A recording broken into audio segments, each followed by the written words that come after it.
Balon geldi. Gelin bir açalım.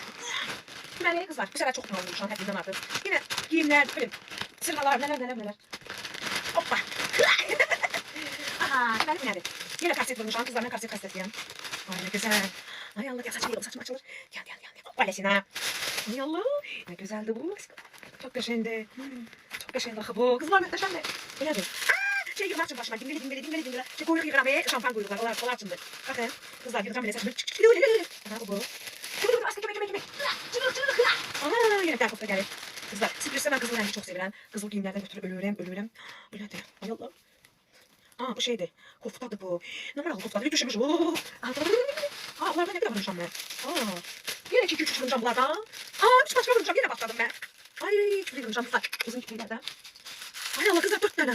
Ay Allah ne kadar vuracağım ben bunu. Aha. Evet ne giyindi. Kızlar giyime bakın.